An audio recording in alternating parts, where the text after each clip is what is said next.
तो देखिए, खार्ग को ईरान की लाइफलाइन के तौर पर जाना जाता है क्योंकि तेल और गैस जैसी कमोडिटीज पर डिपेंड रहने वाले ईरान का यह सबसे बड़ा हब है, ऐसे समझिए। चलिए, खार्ग, ये जो पूरा द्वीप है, ये है ईरान का खार्ग आइलैंड। खार्ग फारस की खाड़ी में मौजूद एक बेहद अहम आइलैंड है जो कि ईरानी समुद्री तट से करीब 20 किलोमीटर की दूरी पर है। ईरान के आर्थिक रूप से सबसे ताकतवर इस आइलैंड का जो चौड़ाई है वो 4 किलोमीटर है, लंबाई 8 किलोमीटर है। अब ऐसे में इसकी बात की जाए तो यह बीच समंदर में मौजूद है और प्रशासनिक तौर पर ईरान के बुशेहर प्रांत का यह हिस्सा है। तो देखिए, ये तो खार्ग का ग्लोबल आपने डायनामिक, इसका पोजीशन समझ लिया है, लेकिन आप समझिए कि ये ईरान के लिए और दुनिया के लिए क्यों इतना महत्वपूर्ण है, इतना अहम क्यों है। अब इसे ऐसे समझिए, ये जो खार्ग द्वीप है, इसके बारे में हम बात करें, ईरान के अलग अलग तेल क्षेत्रों से पाइपलाइन के जरिए ईरान का जो कच्चा तेल है वो यहीं पर पहुंचता है, यहां पर ऑयल टर्मिनल में। अब ऐसे में इस आइलैंड में मौजूद फैसिलिटी में करोड़ों बैरल कच्चा तेल स्टोर करने की क्षमता है, यानी कि यहां पे स्टोरेज हो सकता है और यहां से रोज 70 लाख बैरल तेल एक्सपोर्ट के लिए लोड किया जा सकता है। अब इसी पोर्ट से बड़े बड़े टैंकर्स के जरिए दुनिया भर में तेल की सप्लाई होती है। वो टैंकर कहां आते हैं? यहां पोर्ट पर और एयरपोर्ट पर भी। अब सबसे बड़ी बात यह है कि ईरान का करीब 90% ऑयल एक्सपोर्ट इसी छोटे से मगर बेहद ताकतवर आइलैंड से होता है। 90%, यानी कि सीधे सीधे ईरान की अर्थव्यवस्था की रीढ़। अब देखिए, ये पूरा आपको हम ये आइलैंड के नक्शे के बारे में तो बता दिए। अब आप तस्वीर के जरिए, इसी तस्वीर के जरिए आपको समझाते हैं कि ये जो खार्ग आइलैंड है ये दिखता कैसा है। ये है ये पूरा द्वीप जो कि ईरान में मौजूद है, फारस की खाड़ी। ये फारस की खाड़ी कहां मौजूद है? स्ट्रेट ऑफ हॉर्मुज से ठीक पहले ईरान और खाड़ी देशों के बीच में। अब यहां पर क्या क्या मौजूद है ये देखिए, बड़े बड़े जहाजों के लिए पोर्ट है, ये रहा। यहां पे बड़े बड़े जहाज आते हैं, बड़े बड़े ऑयल टर्मिनल्स यहां से साफ नजर आते हैं। इस पोर्ट पर एक एयरपोर्ट भी मौजूद है जो कि है यहां पर, ये एयरपोर्ट रहा। अब यहां पे आप देखिए TJT भी यहीं पर मौजूद है। तो ये जो इलाका पूरा है, ये फारस की खाड़ी से इस एरिया से जाते हैं वो जहाज जो स्ट्रेट ऑफ हॉर्मुज से होते हुए पश्चिमी एशियाई देशों तक जाते हैं, जहां पर ऑयल के आयातक है। तो ईरान निर्यात करता है और ऑयल पश्चिमी एशियाई देशों तक पहुंचाता है। अब ईरान के साथ समझौते से ट्रंप ने इनकार कर दिया है। इस बीच ये बड़ी जानकारी सामने आ रही है। देखिए, ट्रंप ने इनकार करके कहा कि ईरान की कोई भी शर्त हमें मंजूर नहीं है। जंग में पूरी तरह से पराजित ईरान हो चुका है, हार रहा है, इसलिए समझौता चाहता है ईरान। ट्रंप ने दावा किया कि ईरान के साथ कोई भी समझौता मंजूर नहीं है। तो देखिए, ट्रंप तो कह रहे हैं कि ईरान हार रहा है इसलिए शर्त रख रहा है, लेकिन हमें कोई मंजूर नहीं। लेकिन वो शर्तें हैं क्या? तो अब आपको ईरान की वो शर्त दिखाते हैं जिसे ट्रंप ने नामंजूर कर दिया है। दरअसल ईरान ने अमेरिका, इजराइल के सामने 3 शर्तें रखी थी, जिसमें से पहली शर्त के बारे में आपको बताएंगे। और ईरान ने समझौते के बारे में बात की थी, लेकिन 3 शर्तें रखी। पहली शर्त है कि ईरान के कानूनी अधिकारों की मान्यता, इनको मान्यता दी जाए, जितने भी कानूनी अधिकार है, क्योंकि ईरान तेल निर्यात करता है, जरूरी इसीलिए हो जाता है। दूसरी शर्त, जंग की हर्जाना राशि को भुगतना, यानी जंग में जो भी नुकसान हुआ उसकी हर्जाना राशि अमेरिका की तरफ से भुगती जाए। और तीसरी शर्त है भविष्य के लिए अंतरराष्ट्रीय सुरक्षा गारंटी, यानी कि भविष्य में इस तरीके से अमेरिका ईरान पर हमला ना करे, इसकी गारंटी। अब इस पर अमेरिका ने जवाब दिया।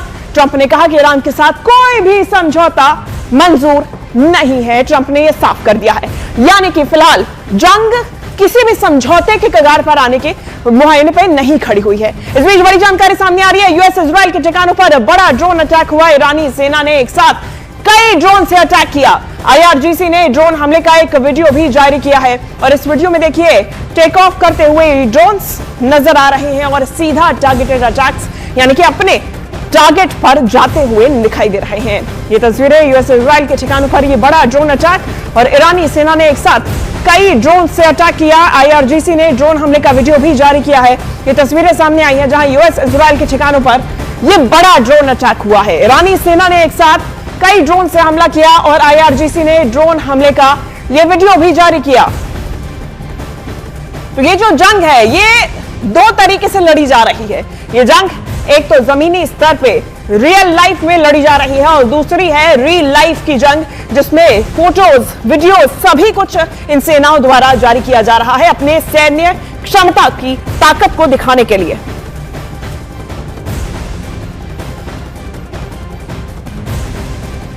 और देखिए, इस वॉर के बीच में न्यूज 18 इंडिया का वॉर रूम भी तैयार है। मेरी सहयोगी जसप्रीत जानकारी दे रही है। देखिए शिवांगी, ईरान आखिर कैसे अमेरिका और इजराइल पर इतने सटीक वार कर रहा है, इसको लेकर कुछ मीडिया रिपोर्ट्स इशारा कर रही हैं कि ईरान को ताकतवर चीनी सैटेलाइट नेविगेशन सिस्टम बाइडू की मदद मिल रही है। तो वॉर रूम में इसी बाइडू और जंग में इसके असर को आसान भाषा में हम समझाते हैं। यह चीन का सैटेलाइट नेविगेशन सिस्टम है, जिसे 2020 में वैश्विक स्तर पर लॉन्च किया गया था और इसे जीपीएस का बेहद मजबूत विकल्प माना जाता है। बाइडू खास है क्योंकि दुनिया में मौजूद इस वक्त का सबसे सटीक नेविगेशन सिस्टम है, जिसे जैमिंग और स्पूफिंग से बेहतर सुरक्षा हासिल है। अब समझिए कि जंग में कैसे कारगर हथियार है। दरअसल मिसाइल के पास पहले ही अपना एक इंटरनल नेविगेशन सिस्टम होता है, लेकिन इस सिस्टम के साथ ही लंबी दूरी पर सटीक टारगेट में गड़बड़ी की गुंजाइश बनी रहती है। ऐसे में जब इसके साथ बाइडू जैसा सिस्टम जुड़ जाए तो सैटेलाइट सिग्नल से रियल टाइम लोकेशन अपडेट होती है। मिसाइल की उड़ान के समय रूट को लगातार सही किया जा सकता है। आईएनएस यानी इंटरनल नेविगेशन सिस्टम मिसाइल को सामान्य दिशा में रखता है, जबकि बाइडू टारगेट की बिल्कुल सटीक दिशा देता है। इसकी एक बड़ी वजह है बाइडू के ज्यादा सैटेलाइट से मिलने वाली बेहतर सिग्नल कवरेज। और अगर जीपीएस के सिग्नल जैम हो जाए तो बाइडू एक वैकल्पिक नेविगेशन के तौर पर मददगार भी साबित हो सकता है और बैलिस्टिक मिसाइलें टारगेट के ज्यादा करीब तक पहुंचाई जा सकती है। बाइडू की असली ताकत उसके सैटेलाइट हैं। चीन के इस नेविगेशन सिस्टम के पास कुल 45 सैटेलाइट है, जबकि अमेरिका के GPS and global positioning system के पास सिर्फ 24 सैटेलाइट है, जिसे आप और हम रोजमर्रा इस्तेमाल करते हैं। रूस के ग्लोनास की अगर हम बात करें तो ग्लोनास के पास भी जीपीएस की ही 24 सैटेलाइट का सपोर्ट है। यूरोपियन यूनियन के गैलीलियो की भी 24 सैटेलाइट से मदद मिलती है। एकदम चुपचाप, खामोशी के साथ, गहरी सोच में डूबे हुए अंदर एक इरादा बांधा जा रहा है। इरादा जरूरी बात और उसके हर जज्बात को पूरे दम से पेश करने का, ताकि जब आवाज उठे तो उठे गूंज बनकर। न्यूज 18 इंडिया पर देखिए गूंज। नमस्कार, वेरी गुड मॉर्निंग, बहुत स्वागत आप सभी का। मैं हूं शिवांगी द्विवेदी, आपके साथ न्यूज 18 इंडिया पे तमाम बड़ी खबरों की चर्चा करेंगे। लेकिन सबसे पहले आपको जानकारी इस महायुद्ध की देते हैं, जिस बीच डोनाल्ड ट्रंप ने ईरान पर सबसे बड़े हमले का दावा किया है। ट्रंप ने कहा कि ईरान पर अब तक का सबसे बड़ा हमला किया गया। ईरान के खार्ग द्वीप पर शक्तिशाली बमबारी की, ईरान के बुनियादी ढांचे को बर्बाद कर देंगे। ट्रंप ने कहा कि हॉर्मुज स्ट्रेट से जहाजों को जाने दे, ईरान जहाजों को नहीं जाने दिया तो अंजाम ईरान को भुगतना होगा। ट्रंप ने एक बार फिर से चेताते हुए ईरान को धमकी दी और सीधा कहा कि हमने बहुत बड़ा घातक हमला ईरान पर किया है। और डोनाल्ड ट्रंप ने ईरान पर सबसे बड़े हमले का दावा किया है।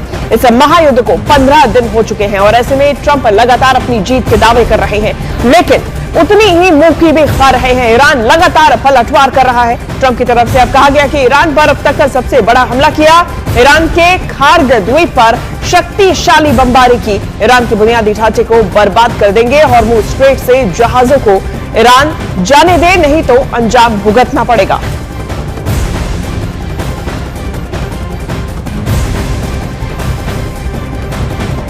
The situation in Iran is going very well. A lot of big hits today, a lot of big wins today, as you probably have heard militarily. And I think it's going very well and very good control. We'll see what's happening with the Straits. They continue to try and sabotage their own country in the Middle East, but it's been very, very strong militarily. Bahrain में US base पर Iran ने attack किया है। देखिए, US base पर Iran ने rocket की बारिश की और ईरान का यूएस बेस को बड़ा नुकसान पहुंचने का दावा भी किया गया। जानकारी सामने आ रही है जहां यूएस बेस पर ईरान ने अटैक किया और ईरान भी लगातार दावे कर रहा है कि यूएस को, इजरायल को भारी नुकसान उसकी तरफ से पहुंचाया जा रहा है। और इस बीच जानकारी सामने आई जहां बहरीन में यूएस बेस पर ईरान का अटैक देखा गया। यूएस बेस पर ईरान ने रॉकेट की बारिश की। ईरान का यूएस बेस को बड़ा नुकसान पहुंचाने का भी दावा देखा गया, जानकारी सामने आई है। ये देखिए तस्वीरें भी सामने आई हैं। ये ड्रोन्स के माध्यम से और मिसाइल के माध्यम से लगातार ईरान की तरफ से अटैक्स किए जा रहे हैं और ये भीषण धमाके की तस्वीर बहरीन से सामने आई। और ये यूएस बेस है जिसकी तस्वीरें आप देख रहे हैं। रात भर ये एयर स्ट्राइक्स जारी रही और इस बीच ईरान की तरफ से यूएस बेस पर रॉकेट दागे गए, रॉकेट्स की बारिश की गई। ईरान का यूएस बेस को बड़ा नुकसान पहुंचाने का दावा भी देखा गया। ये तस्वीरें देखिए, ये बहरीन से सामने आई हैं और इस बीच सभी यूएस बेसेस को, एयर बेसेस को, चाहे नेवल बेसेस को और साथ ही साथ में यूएस एम्बेसीज को ईरान की तरफ से टारगेट किया जा रहा है। युद्ध के 15वें दिन भी ईरान की तरफ से ये हमले रुके नहीं हैं और यूएस के तमाम बेसेस पर उसके अटैक्स जारी हैं। और देखिए अमेरिकी स्टेट डिपार्टमेंट ने ईरान के नए सुप्रीम लीडर मुस्तफा खामेनी पर $1 करोड़ का इनाम घोषित कर दिया है। मुस्तफा खामेनी ने के देखिए समेत ईरान के दूसरे बड़े नेताओं पर डोनाल्ड ट्रंप ने $10 लाख का इनाम घोषित किया है। अमेरिकी स्टेट डिपार्टमेंट की डिप्लोमेटिक सिक्योरिटी सर्विस की तरफ से जारी एक बैनर में मुस्तफा खामेनी, उनके पिता अली खामेनी के डिप्टी चीफ ऑफ स्टाफ रहे अली असगर हैजजी, टॉप सिक्योरिटी अधिकारी अली लारिजानी, सीनियर मिलिट्री सलाहकार याया रहीम सफवी और गृह मंत्री एस्कंदर मोमेनी और खुफिया मंत्री इस्माइल खतीब का नाम शामिल है। इनके अलावा ईरान के सुप्रीम डिफेंस काउंसिल के सेक्रेटरी, सुप्रीम लीडर के मिलिट्री ऑफिस के प्रमुख, इस्लामिक रेवोल्यूशनरी गार्ड कॉर्प्स के कमांडर इन चीफ और ईरान के सुप्रीम लीडर के सलाहकार का नाम भी अमेरिका के मोस्ट वांटेड आतंकी की लिस्ट में शामिल किया गया और इन पर ये इनाम भी रख दिया गया। इन पर देखिए $1 करोड़ का इनाम घोषित किया गया है।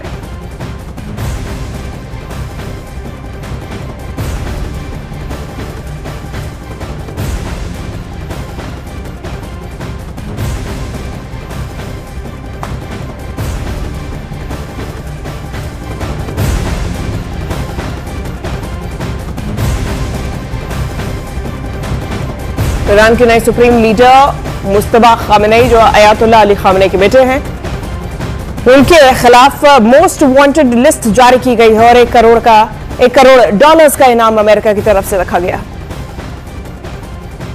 और अमेरिका ने आरोप लगाया है कि ये सभी नेता, ये जो आपको हमने नाम बताए हैं जिसकी ये लिस्ट जारी की गई है और मोस्ट वांटेड लिस्ट जारी की गई है, नाम रखा गया है, अमेरिका की तरफ से दावा लगाया गया कि ये सभी नेता इस्लामिक रेवोल्यूशनरी गार्ड कॉर्प्स यानी कि IRGC के जरिए वैश्विक आतंकवाद को बढ़ावा दे रहे हैं।